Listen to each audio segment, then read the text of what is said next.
So, a quick thing. There's a problem in the homework that basically goes like this. And it's related to a few problems. I've seen several people that have graded this section of homework. They all do something very similar. They say x plus 7 equals 18 or x plus 7 equals negative 18. And then What have they done wrong? Because that is something definitely wrong. Yeah, they didn't isolate the absolute value first, right? I know the rule, the absolute value of something equals a number. I can write my two cases. If I don't have that, I put it in that form before I do anything. So you always have to isolate that absolute value first. Which means I got to subtract 7. And what does this tell me? What two cases can I set up? 11 or Either x is 11, What is it minus 11? and then you're done. So you have to get that absolute value by itself first. There's a couple different ways around that, but that makes it the easiest, is to get that thing by itself first. Any other? Well, I've already kind of answered quite a few questions, but anything else left over that you maybe want to see on the board from the homework? I'm trying to remember if there's anything else in general.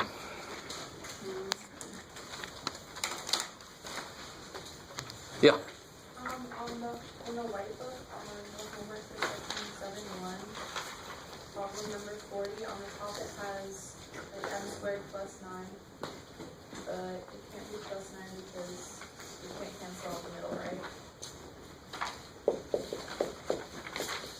I like the way you put that. If you wanted to reduce this thing, then you need something up here besides that. But that's what it is, poor little dude. So you can't reduce this. That's it. So it's like me saying, okay, reduce this. You're completely allowed to go, I'm done. So here you would say, I'm done. Or you could say, non-reducible, or whatever the hell you want to say there, right? You can't factor the top, and you can't, that doesn't suddenly allow you to start canceling stuff out here, right? Well, I can't do that, so now I'm allowed. No, you're never allowed to do cancel addition with division, never. So that is just not reducible, right? There's a lot of fractions that aren't reducible, so of course, there's going to be a lot with variables in them that's not reducible too. Cool.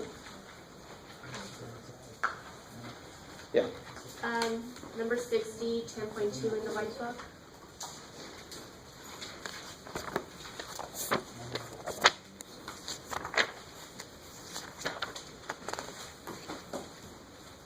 Oh, good. All right. Good, good, good.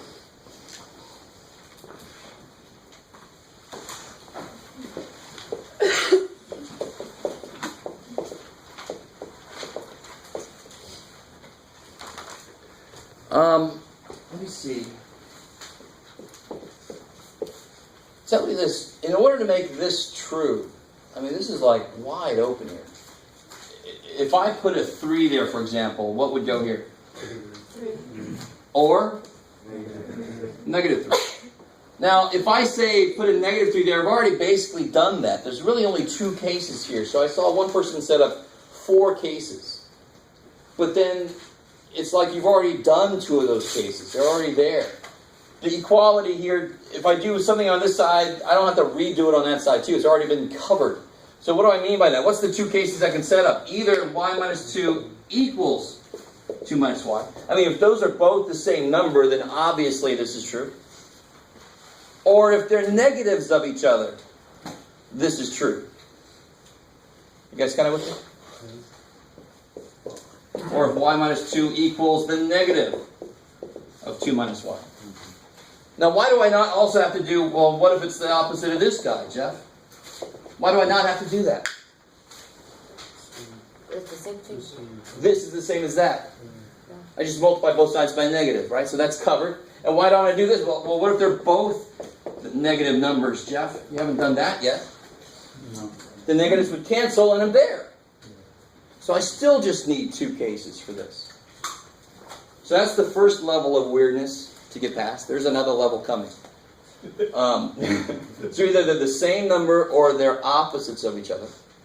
Now when you start to solve this, you get y equals 2y equals 4, so y equals 2. That looks good so far. What happens over here? You start to solve this. Careful. What's that mean?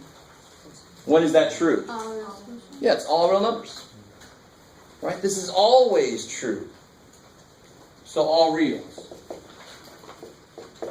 And this kind of supersedes this. This is like, y equals 2 works. And this is like every damn person works. All right, well, shit, this is the answer then. I've already got 2 in here, don't I? If you put both, it's no big deal. But this pretty much says all real numbers, so whatever this guy says is included in there already.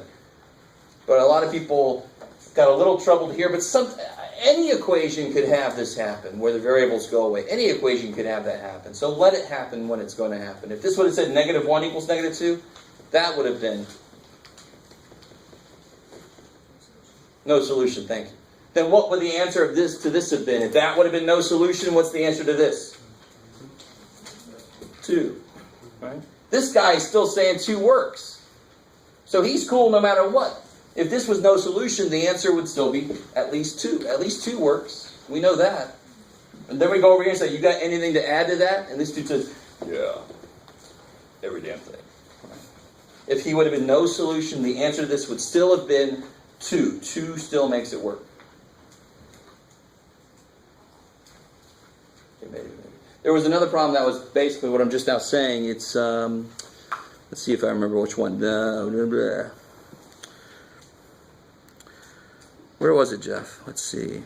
60, it must have been 55. Yeah. Have we got this here? So 55 is the same kind of thing. It's got x plus 4 equals x minus 3. So what's my 2 cases I can set up? X plus Yeah, 1. either everything's the same.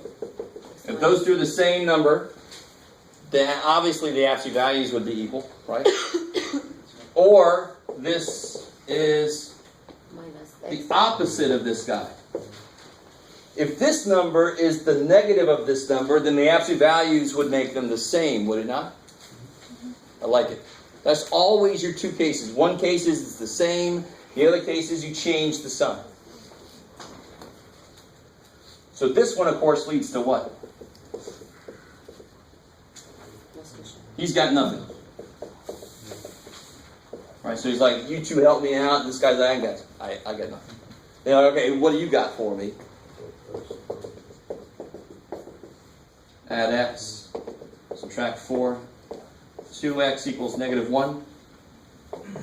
Minus 1 over 2. So the answer is that. That's the answer.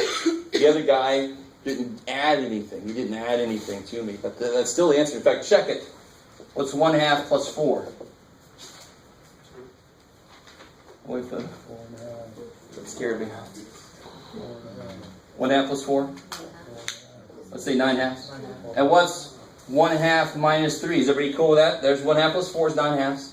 What's 1/2 minus 3? It's got me worried, Jeff. -1/2, yeah. Oh, I'm being silly. It's -1/2. That's what I got. -1/2, my bad. So what's -1/2 plus 4? That's 7/2. What's -1/2 minus 3? -7/2. Aren't their absolute values the same? Because they're both essentially 7/2. So that's the check for that. That does work because it makes them basically the same number. The absolute values takes the negatives off. And then they are equal to each other. Right? The absolute value 7/2 does equal the absolute value -7/2. So you check it the same way you always do. You just plug it back in. So just because one part says no solution doesn't mean the whole thing is no solution. This guy still gives me something. He gives me an answer for that second case. Maybe. So the general lesson to that fable is your x's can go away whenever the hell they want to. So no matter what you're doing. So you just have to always know how to interpret that when that happens. This is never true, so that's no solution. Okay, so anything else from homework? Yeah. From the white book on 7.1, number 69.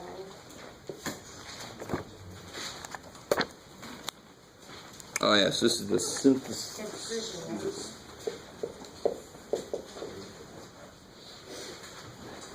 grouping.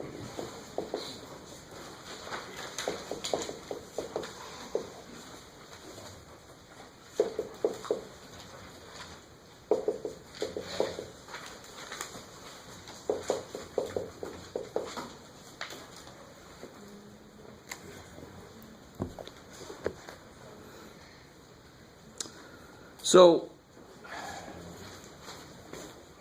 well, let me do this. I'm going to do the bottom, and it's going to give you the idea of how the whole thing works.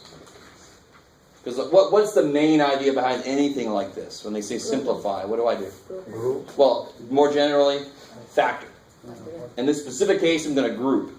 Right? So if I look at just the bottom, what comes out of these two?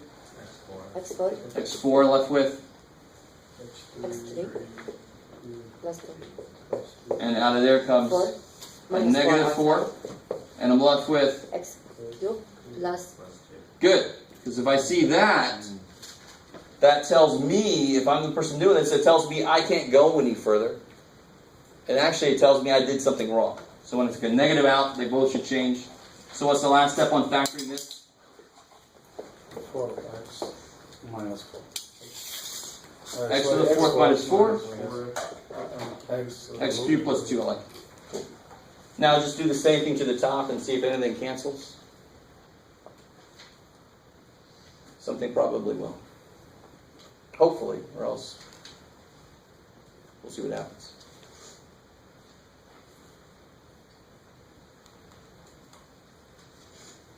What's this, by the way? Just to help you out a little bit more. Is there anything going on here that I can do? Yep. Okay. So you can factor that at least one more step. X squared plus 2, x squared minus 2. Like. So there's the whole, that's the bottom, that's what it does. Now, just to let you know, I could go further with this, but it would introduce square roots. I don't want to, normally when we do factoring, I want to leave things, at the very least, fractions. I definitely don't want to bring in irrational numbers. Good God. Later we'll do that and more. We get a little crazy later in the semester, but right now let's just stay sane a little bit. Cool. So anything else from the... And that's a synthesis problem. So again, I don't want you to not try those, but if they're the only ones you're having trouble with, that means you're doing fine. Those are supposed to be harder.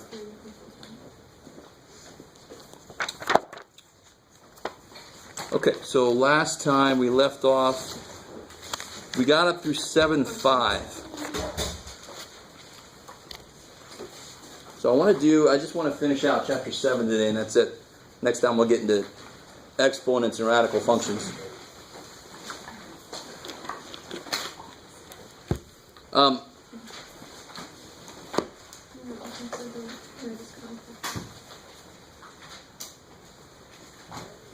So 7.6. Here's the really cool thing about 7.6. We basically already done it. Let me just give you an example of what I mean. I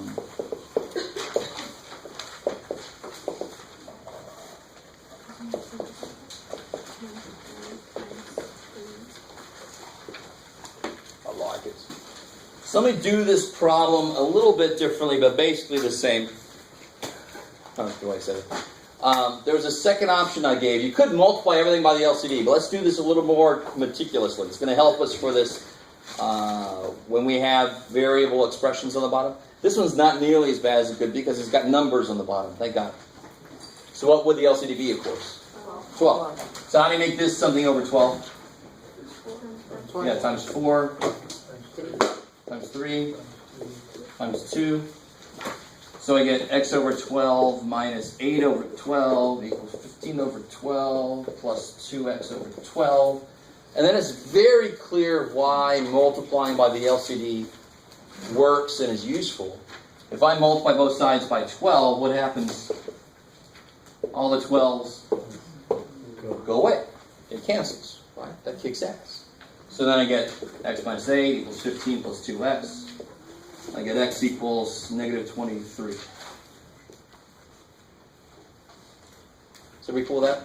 If we've done that kind of thing before, you should be able to eat that kind of problem up for lunch. So now comes the problem that maybe we'll have some more trouble with. We won't be able to quite digest it easily. Am I hungry or something? So if I had a problem like this instead,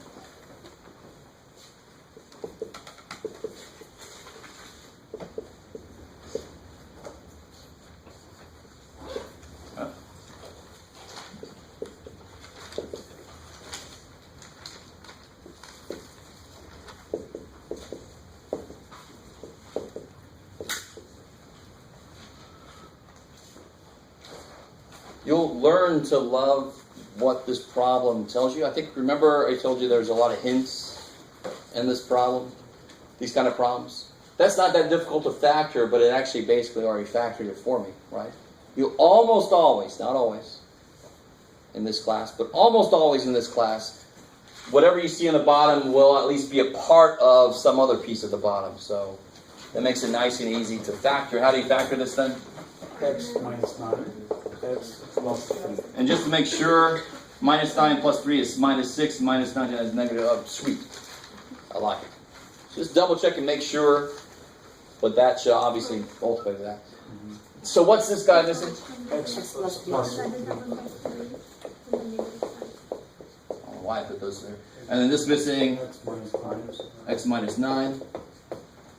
Now here's the really cool thing. The minute you make all the bottoms the same, just like we did last time, we made them all 12, we multiplied by 12, they all went away. So now I can multiply both sides by x plus 3, x minus 9.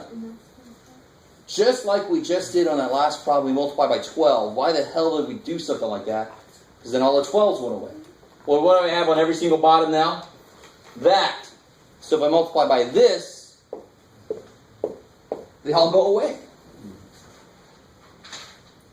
And again, what's the real reason here? Why can I kill these fractions? What is it about this problem that lets me kill the fractions?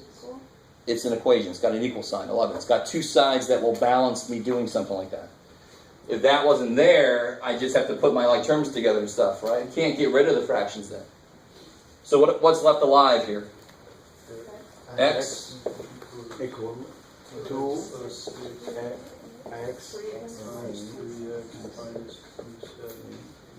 Yes, cool. And they just solved that. That's awesome. One step and it looks a lot freaking better. Good Lord. So again, variables are just numbers I don't know. Anything that numbers can do, they can do also. So if I'm allowed to kill the 12s on that last problem, I should be allowed to kill the LCD here also the same way. And then you just got to solve this. 4x equals, what do you get, Jeff? 21? 21 over 4. So x is 21 over 4. Subtract the x. You guys can do those steps. You know, that's the easy part, should be. So that one, I'm going to skip a lot of steps on that kind of problem because you guys can do it. If you're not sure what I did, do it. You'll see, right? Is that cool? The one little thing about this kind of problem, though, if I have 1 over 6 and x over 3, can that ever be undefined? The bottom here is always 6. The bottom here is always 3. In order for something to be undefined, it's got to have 0 on the bottom. So when I have this kind of problem, could this ever be undefined? Could the bottom ever be 0? I mean, can it? It's not allowed to be. But is there an x that would make that happen? Yes. Okay, good. So what x would make that happen if x was 9 or Minus 3. negative 3? So if I see that as an answer, I throw it out. And then there's no answer. So at the end, you have got to check your answers to make sure they don't freak out your equation. What's the one thing you're not allowed to multiply both sides of an equation by? There's only one number you can't multiply both sides by. 0. I love it. So if the answer did come out to be x equal to 9, what did we actually just multiply by? I didn't know it up here, did I? So math goes, oh shit. If you're allowed to do what you did, I'm allowed to say the answer is 9. And you go, oh, you're not allowed to say that. So I wasn't allowed to do that, so there's no solution then. If that's what I got here, that's what I would say. There's no solution because the only possible answer doesn't work. Right? But we got 21/4. Besides it being an ugly fraction, it's fine. It would work, hopefully, if we plugged it back in. You guys cool so far? Let me take this out of here. Here, you guys try one.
All right, so what's the first step here?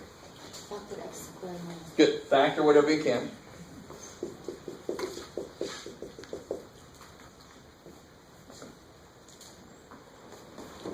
Multiply Good. So what's he need? 1 minus x minus 1. And what's he need? X minus 1.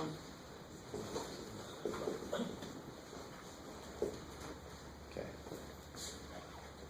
Is that good so far? And now that you've made all the bottoms the same, since it's an equation, they can go away. Right? So I'm always hesitant to just cross them out. You always kind of want to tell yourself, why are you just crossing them out? Because you're going to multiply everything by that. You have two sides of an equation. I'm going to multiply both sides by whatever I want to, so I'm going to multiply by that. Because I'll make all the bottoms go away. And what am I left with? 5 X minus 5. Good. Just distribute there. Plus 2x. 2x. X minus 1. X minus 1. And that looks one step, and it looks like 5,000% better. Right. So you get 7x minus 5 equals x minus 1. You get 6x equals 4. X is 2/3. I thought it was 5 minus 2x. Minus? Where'd the minus come from here? 5x minus. I got negative 5 plus 3x equals x. Okay. But this is positive, right? And this one's positive. So 5x and 2x should make 7x, yeah. Is that cool? Okay. And does that make anything freak out? What values would make it freak out? If there was 1. 1 or negative 1. Cool. I like it. Man,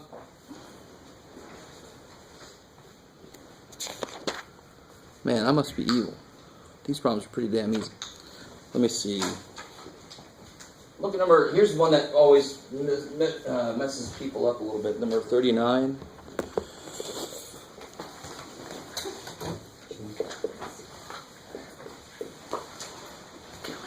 What?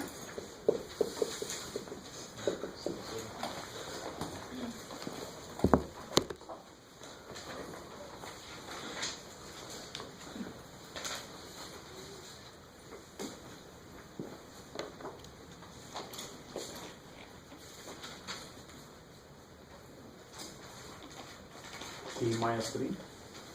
Yes, T minus 3.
All right, so what's the first step here? Factor. Yeah, good. So factor this guy. T minus 3, T plus 3. All right, so what'd you do next? Multiply. Minus. Yeah, this guy. Yes, we have T plus T 3. plus 3. Yes. The last one is Good. He's got just a 1 on the bottom, so he needs everything.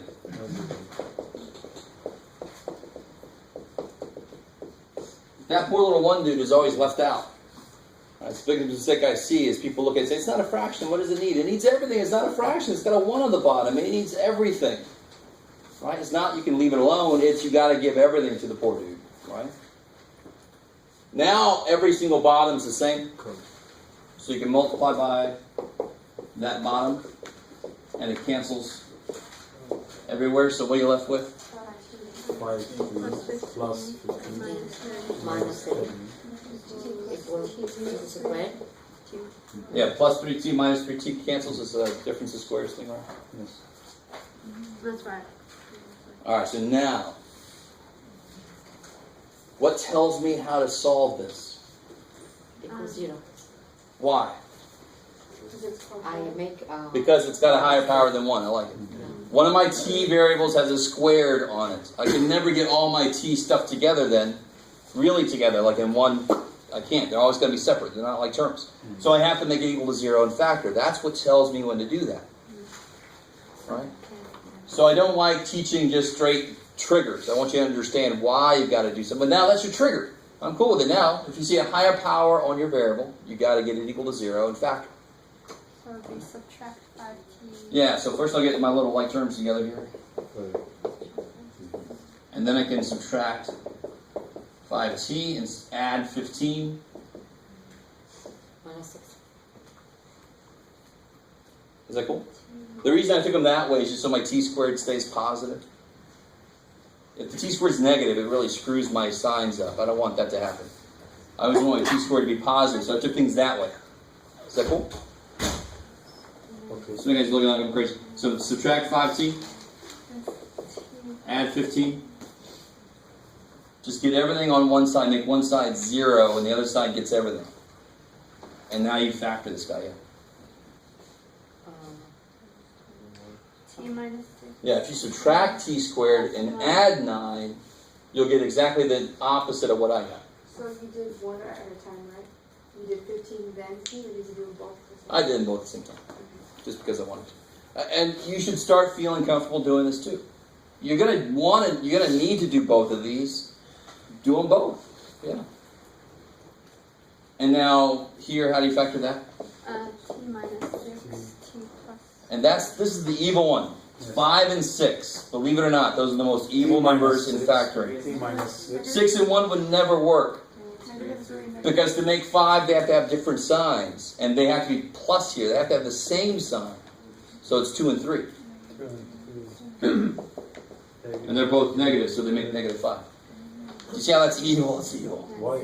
Minus 6 and 1. T plus 1. And what's negative 6 times 1? Negative 6. But it's supposed to be? Positive. Yes. That's why. Right? I agree, it gets the middle term right. But doesn't get the last term right. Yeah. So I can't use that. I have to use 3 and 2. That's why it's evil, because 6, 3, and 2 makes 5 in a way, and 6 and 1 makes 5 in a way. So then t equals 2 or 3. Does either one of those freak anything out? Yeah. Does that make sense when I say that? Does either one of these answers make the original equation undefined? Is another way to say what I just said. Yeah, the 3. The 3 would freak this out, wouldn't it? Do you guys see that? You have got to check at the end. Just take a quick, get all the way through the work, get answers, and then go, all right, 2 is okay, but 3 would make this bottom 0. So it's just 3. I've got to throw the 3 out. The answer is just 2. And again, that's not math's fault, and that's not my fault. When I multiplied by t minus 3, I didn't know the answer was 3 already. I don't know what the answer is. So the math goes, dude, you weren't allowed to do that. It says it could be 3. Oh, well, okay, you got to throw that out then. It can only be 2. So sometimes you'll have 1 answer, 2 answers, no answers to this kind of problem. Yeah. So you have to look at the answer and plug it in and make sure it doesn't. Just make sure, I mean, from the beginning you could tell yourself t can't be 3 or negative 3, right? You know that from the beginning. And that's why they had that whole little section, what values make it undefined. Why do you have to know that? There you go. Right. So from the beginning you know it can't be this. And then the work says the answer is 3, and we go, no, we already knew it couldn't be 3. Throw it out. Just cross through it and circle the other dude. Don't not write it, because then I'm worried you didn't get it in the first place. Write it and cross it out. Cool? Or understood? I guess you guys are like, that's not cool, but... So with the t to the second power, you have to do the 0 factor. Have to, yeah. Okay.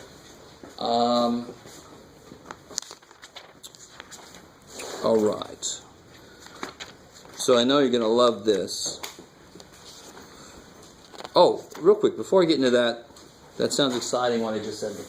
I was wondering if anybody on this problem thought about a different way to solve it. Like subtract this over? Because aren't these the same? All right. So if I did, let me show you what trouble you can get into. There's nothing wrong with this method, by the way. Nothing wrong with this at all. They're like terms, right? Yeah. So I get 2x over x squared minus 1 equals negative 4 over x plus 1. What do you think you're supposed to do here? Here's the dangers of this. Cross multiply. Cross multiply is a shortcut. Shortcuts are stupid in a way. They don't know what the situation is. They're just like, whenever I see this, I do this. And sometimes, some situations, you don't need to do all that. This would multiply this would multiply the x plus 1 up here and the x squared minus 1 up there. I don't need all that. Does this guy need anything? No. He needs just an x minus 1, doesn't he? So I don't need to have x squared minus 1 up here. I don't need to have x plus 1 up here.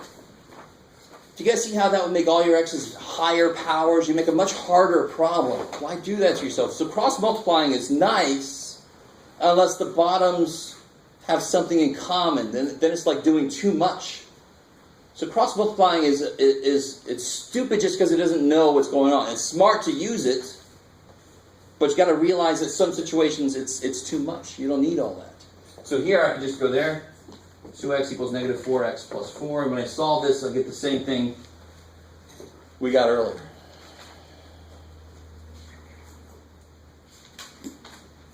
Is that cool? Do you guys kind of see the point there? You got to be careful about cross multiplying. It's a shortcut, which always means it doesn't take into account the specifics of what you're looking at. Here, I don't need to cross multiply all this mess up. I just need this piece of it. And then I can kill the bottoms. Much better, much better. Okay, so now let's get into what I was talking about earlier. The word problems associated with. Oh, yes. Thank you, Jeff. Everybody's favorite. And there's a category of word problem that's called work problems. I love it. And then there's the classic distance, rate, time problems.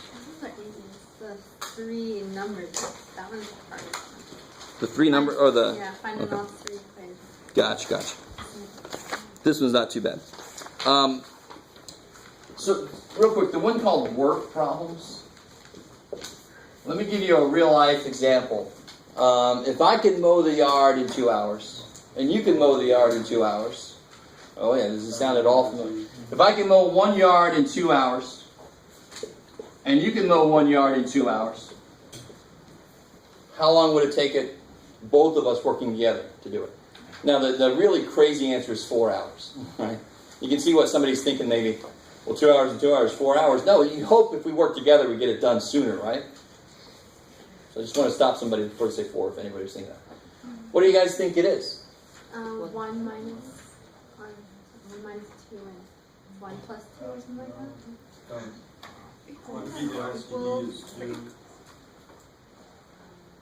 Half yard on Earth. Yeah, so if I could do half a yard in an hour, and you could do half a yard in an hour, wouldn't that be a whole yard? Yeah. So here's the trick. I mean, this is really the setup. Right. Yeah. The answer is here. I could do one job in so long. You can do that job in so long. That means together we can do one job in I don't know yet. If you solve that equation, you'll get it. And of course, this side's nice. 1/2 plus 1/2 is 1. Multiply the x up. X is 1 hour. So if I can mow a yard in 2 hours and you can mow a yard in 3 hours,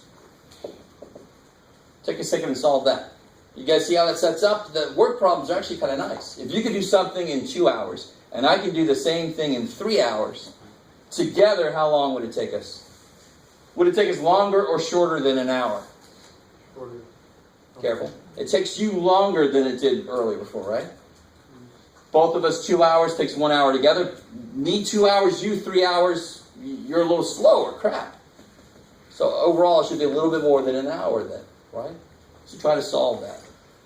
That one's not bad at all. You can cross multiply eventually in this thing if you want to.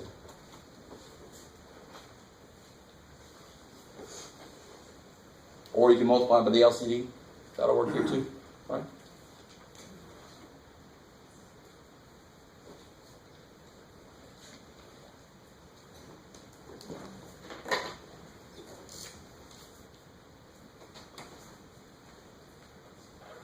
What is the LCD here? 6. Almost. 6x. 6x. So we multiply everything by 6x.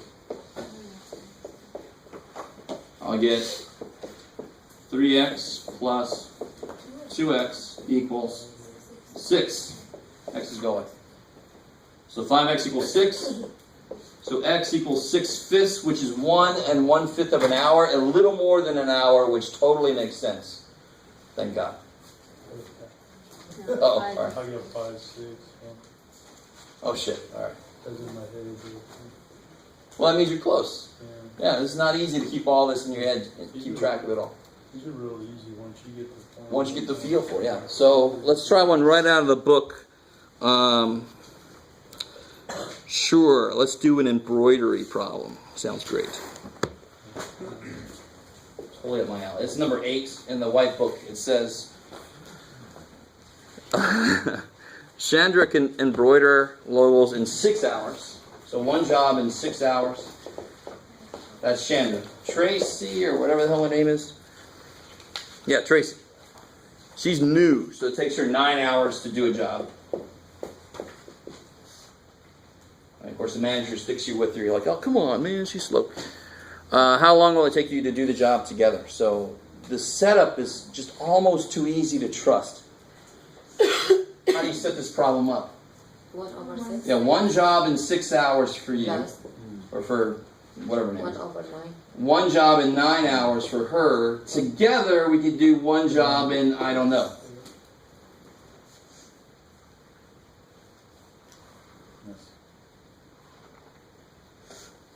And they just got to solve that. See that? You basically can use the same process to solve this kind of equation over and over and over again.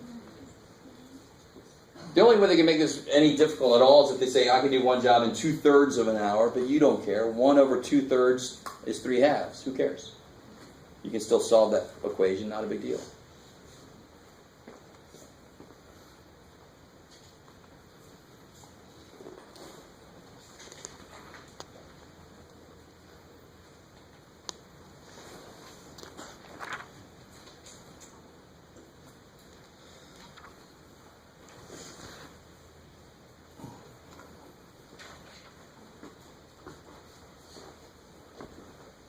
So if we want to look at this the other way, I'd have to multiply. What would the LCD be for the numbers? 18. So everybody needs an x here. These guys need an x. Then what do I multiply by? 3.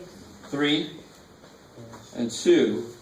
I'm just showing you a different way to do it. You can still do it this way, or you can do it the way we were just doing the other problems. You can just make them all have the same bottom. And of course, this guy needs 18. So now they all have 18x on the bottom. So I can kill the bottoms. And what do I get? 3x plus 2x equals 18. So 5x is 18. X is 18/5. Or, well, yeah, what is that? 18/5 is 3 and 3/5 of 0.6 hours. Which makes sense. It's less than either of those. Together, we should take less time. I do it in 6 hours. Even if she's really slow, her helping me should make it less than 6 hours, right? So in that respect, it makes sense. If I get an answer of 7 hours, I don't care how slow she is. She shouldn't be slowing me down if she's not whacking me in the head or something crazy, right? So together, we should be able to do it faster than either one of us can do it alone.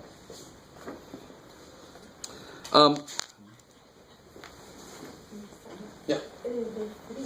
From where you got Here? No, the first one is. Here. Yeah, no. Plus it's 1/3.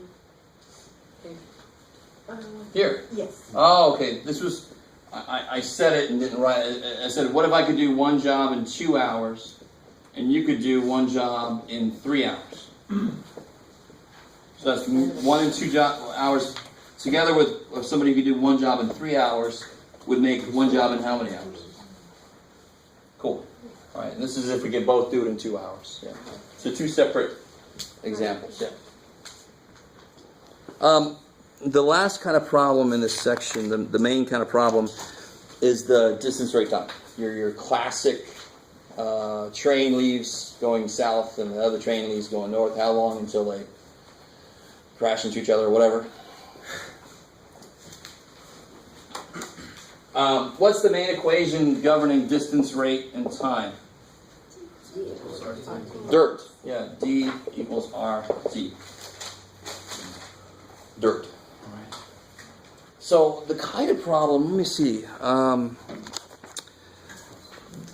What's going to happen in these problems, and the way to make this a little bit easier, and they have examples of this, I think, in both books. And this is 7-7 in the white book, 6-7 in the blue book. Let me make sure. I think they should. Yeah, good. Yeah, beautiful. Good. I like it.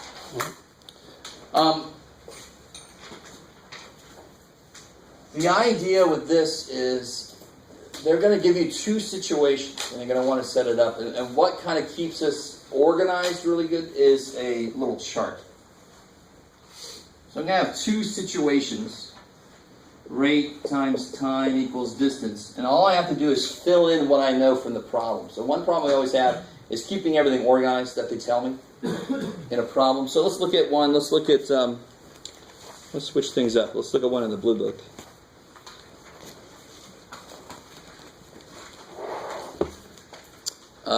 Let's look at number, 12 looks gross.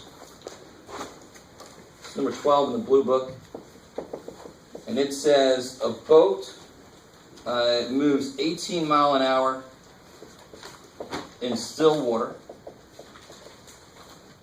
travels 14 miles downstream, and the same amount of time it takes to go 10 miles upstream. I just realized that it's the same question I think somebody was asking me earlier on. Alright, so this is what they tell you. It normally goes 18 mile an hour if the water's still. Obviously, if it's going upstream means against the current. So that's why it's going, and the same amount of time it goes not as far, because it's got to fight against the current. And when it's going back, the current's helping it out, so it goes a little bit further. You guys kind of with me here? A little tiny bit. So the really nice thing, if you use this chart, so I can kind of label these two upstream, downstream. And now just fill in everything you know. So what's my variable first off? What's my unknown here? And I guess for that you should know the question. Where did it go? Find the speed of the current.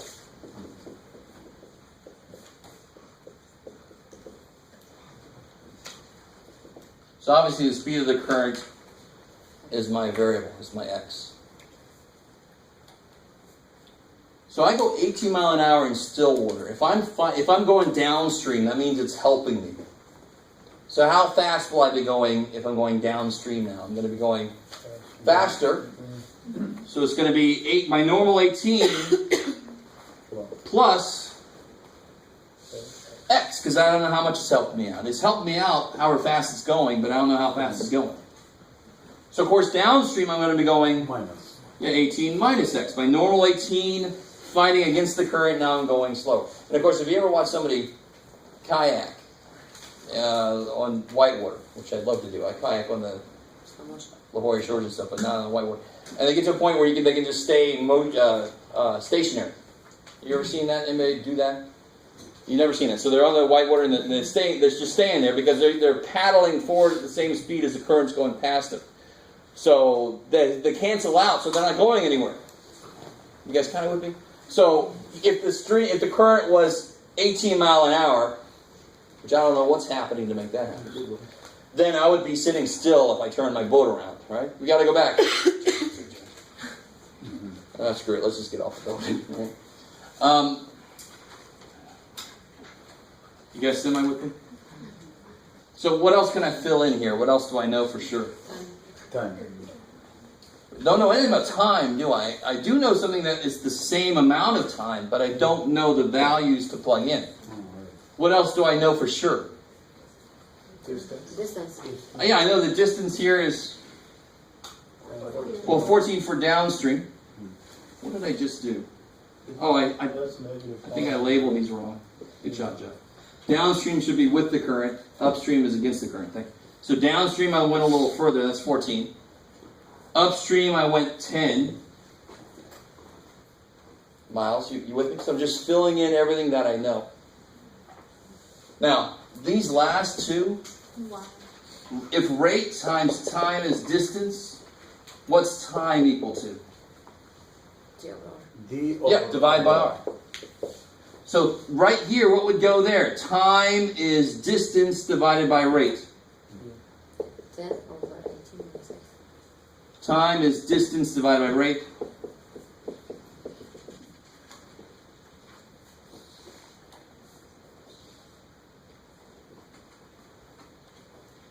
And now your equation comes from how these things relate. If they would have said the total trip took 5 hours, I would have said this plus this equals 5. But what do they say? They say it's the same amount of time, so this equals that. So then my equation would be 10 over 18 minus x equals 14 over 18 plus x. And this is a situation, do they share anything in common? Do these have any common factors?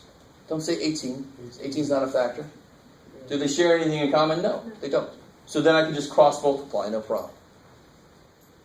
So this equation actually ends up being easy. But normally the hard part is all of this crap.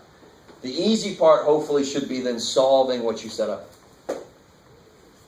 Because if they would have said the total time was 10 hours or something, I would have said this plus this equals 10. That's where my equation would come from. Which page is this one on? In the blue book, it's page 534.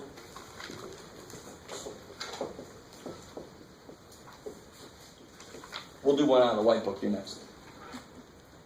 Okay, good. So now just to solve this, you cross multiply. What's 14 to 18? What is it? 252. 24x equals, subtract 180. X is 3. Sweet. So what's that mean? X is 3, what does that mean? Speed. No. Yeah? Speed. So what should the unit be? 1. 1. Miles per hour. Yeah. So the current was going 3 miles an hour. That's what that means. Yeah. I don't understand why you make this equations. So this trip took the same amount of time as this trip, which means this time has to equal this time. Right? This is the time that upstream took, and this is the time that downstream took. Those have to be equal. Cool.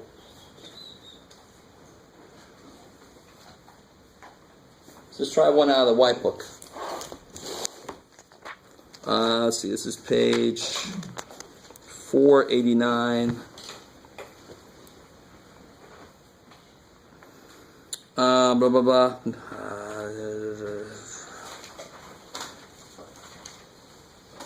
Oh, cool. Here we go. Perfect.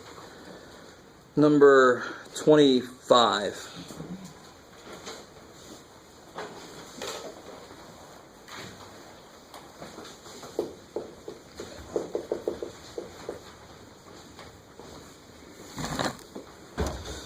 So this one says, Manly's tractor is just as fast as Caledonia's. I love it. Caledonia. So you got Manly's tractor. Speed is the same as Caledonia's. It takes Manly 1 hour more than it takes Caledonia to drive to town.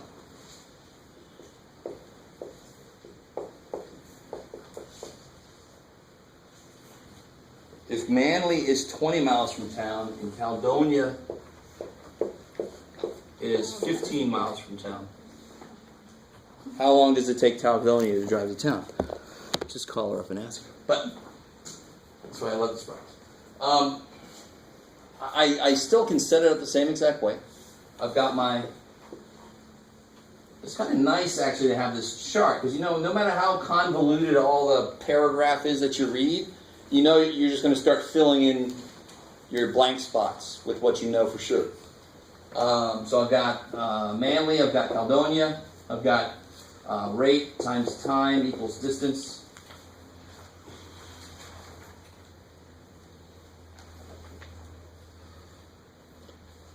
There's actually a couple different ways you can do this problem. What's my unknown? The question is, what was it? What I just said it. How long does it take Caledonia to drive to town? No, thank you.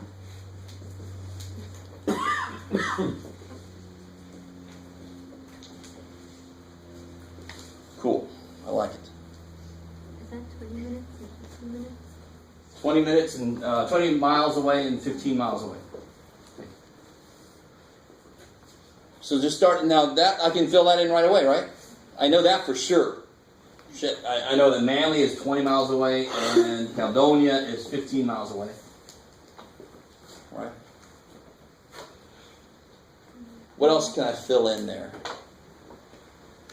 That's more about. So the unknown is the Caledonia's time, right? So it's not a bad idea to go ahead and call this T, or I'm going to call it X, just because X is a safe letter for me. Doesn't look like any numbers. And then what's got to be true about Manly's time then? Do I put a 1 there? No. It took 1 hour longer. Longer. X plus 1. Yeah, X plus 1. I like it. So you always want to have some empty boxes at the end so you can fill it in with the idea of the equation here, right? So if rate times time is distance, then of course rate equals distance over time, right? So what am I going to put in this box? Rate is distance divided by time. 20 over. 20 Distance divided by time. I love it. Distance divided by time. The only bad part about this equation is it's the same idea we just had. What's true about their two speeds? They're the same. So then you say this equals that, and you solve it. Right? The equation is almost too easy to justify how long it took to get there, but because you'll end up with this speed is the same as Caledonia's speed, and then that is a really, really nice little cross multiply problem. Hopefully.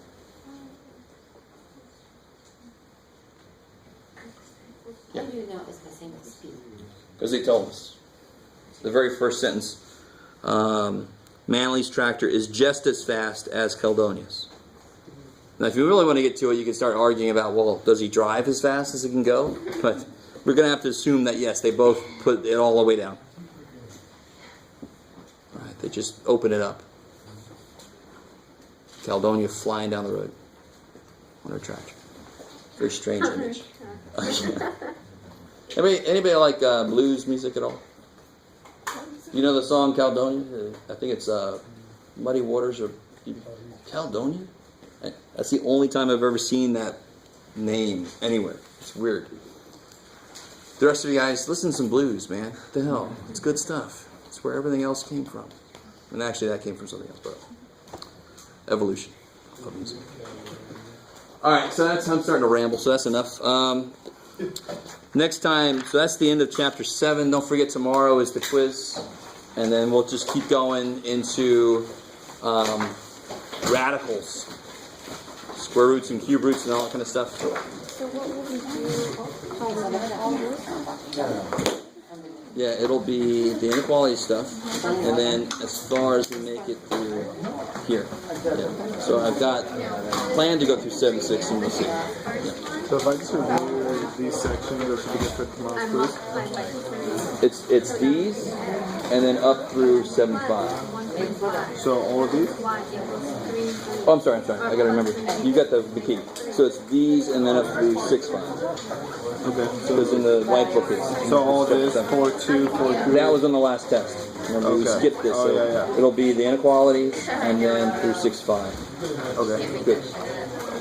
Same question. So it's through 6-5. Through 6-5. Okay, so now we're about 6-7, 6-6. Not yet. For the test, you mean? Yes. On top.